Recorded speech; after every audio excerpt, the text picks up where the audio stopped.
Okay, I'm sitting here with Seth Andrews of all people. We are at the Ark Encounter protest. It is Friday, July 7th, 2018. Seth? We have a bathroom, so we will take you to the gas station in the back.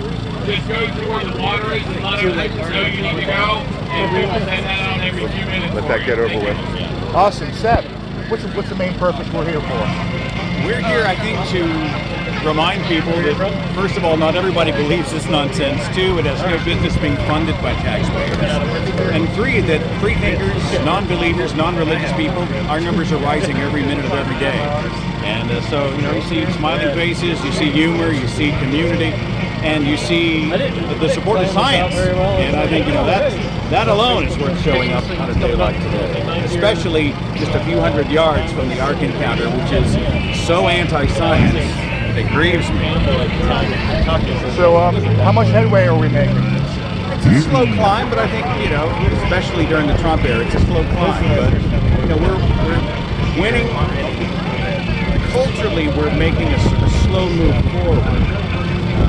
A couple of steps back, but people are mostly walking away from fundamentalism. That's a start. So the Christians who don't take their Bible literally, that's a start. Some of it's metaphor, that's a start. Okay, I'm a Christian, but I don't buy the Bible. That's another chapter. Okay, now I'm not a Christian, but I am religious. I'm religious.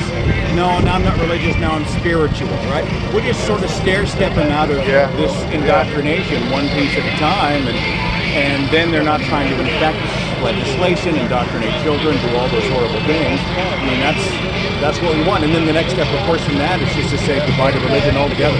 Yeah, it's funny. I'm actually staying at the RV park down the road, and I was chatting up with one of my neighbors. And just out of curiosity, I said, "Are you a man of faith?" He said, "I am, but I'm not." So, I mean, it falls right in line with what you're saying. It's not a religion, it's a relationship. Yeah, like you said, people are sort of stepping their way out of it and moving away slowly at their own pace. Just kind of make their own religion, a cafeteria plan religion that's sort of custom built for them. That's what people do. And then more and more we can remind them that you don't have to have all the magical thinking to have a good life, to be able to have love and joy and community and charity and purpose and all that to live every moment. And if we can convince them of that, the truth of that, then who needs religion? Just put it away, put it behind us, and move on. All right, so you mentioned the tax-funded project, which is this monstrosity down the road, the Ark, the $100 million project. How much taxes did they actually manage to weasel out of Kentucky? I believe the number's around $18 million. $18 million. By the Kentucky taxpayer. And what's the deal with?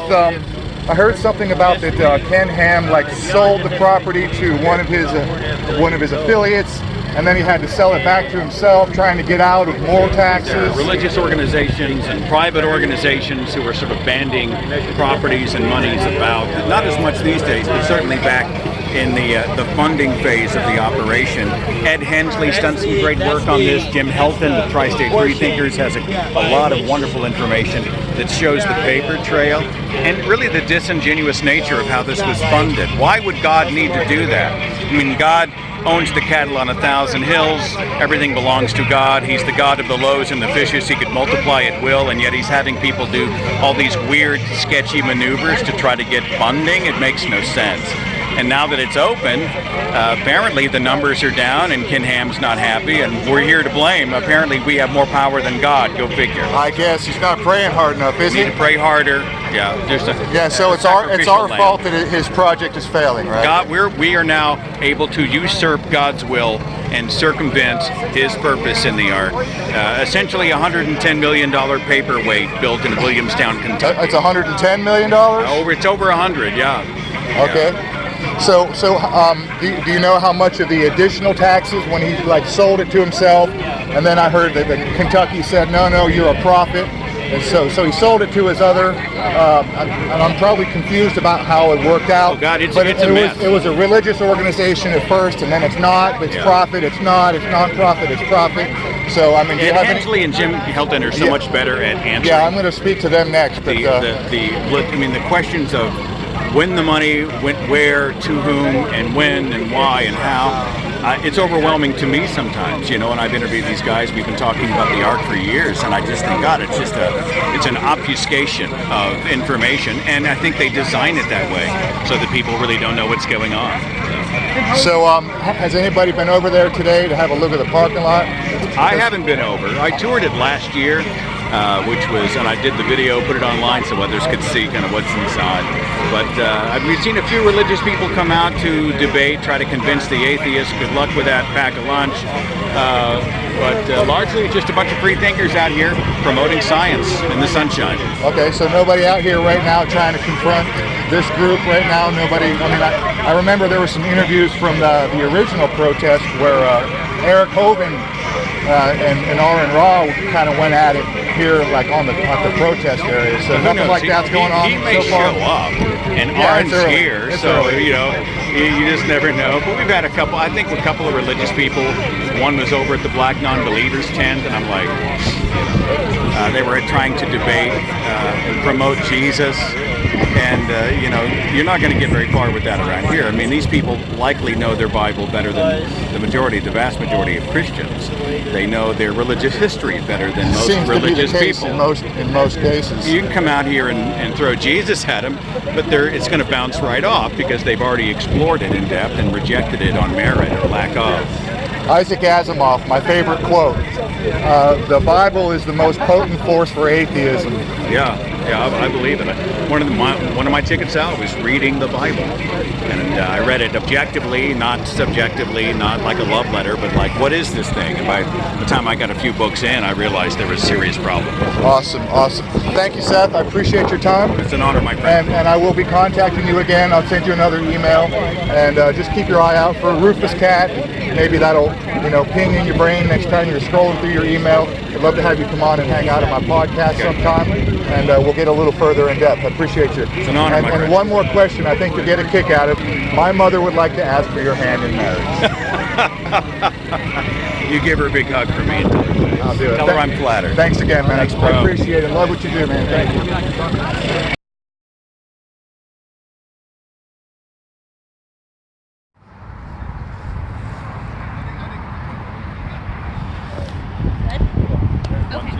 Hello. Perfect. If you first wouldn't mind just spelling your name for me. I'm Seth, S-E-T-H, Andrews, A-N-D-R-E-W-S. I host the website and radio podcast, The Thinking Atheist. Okay, so where you're from? Oklahoma. So why make the drive here to Williamstown from Oklahoma? Well, the Ark Encounter is national, even international news. And the Bible story of Noah is taught all around the world. So whether it's happening here in Kentucky or elsewhere, it's still relevant. And it's a relevant fight to make. Okay. What is your message, or what is the message that you want to send to maybe someone sitting at home that's not familiar with the situation? What would you want them to do? Why are you out? Beyond the fact that we see people everywhere teaching a literal story of a floating zoo filled with camels and penguins, we're really more than that seeing a story about guilt and brokenness and shame. And we want to remind people that the Noah story and the story of sinful humanity, this is not rooted in reality, it's not rooted in fact, it's not rooted in the evidence. We want to be about better things, about humanism and humanity. What do you think that this Ark Encounter, how is this Ark Encounter having an effect on maybe not you specifically, but for those who live here in Williamstown or who are from this area? The Ark Encounter is essentially a ministry that is conveniently, whenever Ken Ham wants to, being pitched as a tourism or a tourist attraction, meaning it's receiving taxpayer benefit. It's treated differently. And that's a problem. It's a violation of the church and the state. It's either a ministry or it's a business, but it cannot be both. Beyond that, I see people dragging their young, impressionable children in to tour a facility that essentially is teaching them debunked mythology, and they're teaching it as fact. And these kids deserve better. They deserve better information. They deserve better ideas. Okay. And why do you think so many people have made their way out here to Williamstown today? Because you got people like you that are from Oklahoma, a little bit farther away, but then Indiana, Tennessee, Why do you think that is? We've seen people come from all over. I met a couple from Detroit, a guy came in from Seattle. We have people who, one of our speakers is from San Diego. We've got people from DC. We are seeing people congregate here, for lack of a better word, because we're wanting to draw a circle around better ideas, to tell the world that, this is unnecessary. It's a waste of money, it's a waste of time, it's the promotion of something that should be rejected in favor of something better, which is a message of love and acceptance and charity and community and goodness based in science, reason, and the evidence, not in mythology. So is protesting today just a message to anyone who drives by or to anyone watching, or are you wanting something to come out of visiting here to Williamstown? I didn't really answer your question. That's right, thank you. No, you're fine. The reason that I'm here, and I think so many people are here, is because we want the people who are driving by to see a hand of opposition against really bad ideas, against debunked mythology, against the guilt and shame and brokenness that's so often taught to children by the Bible and Bible teachers. We want to show them that, there is dissent, there is disagreement, there are people who don't buy it, and it's okay not to buy it. And this public stand is really, we believe, a promotion of science, reason, the evidence, and humanism.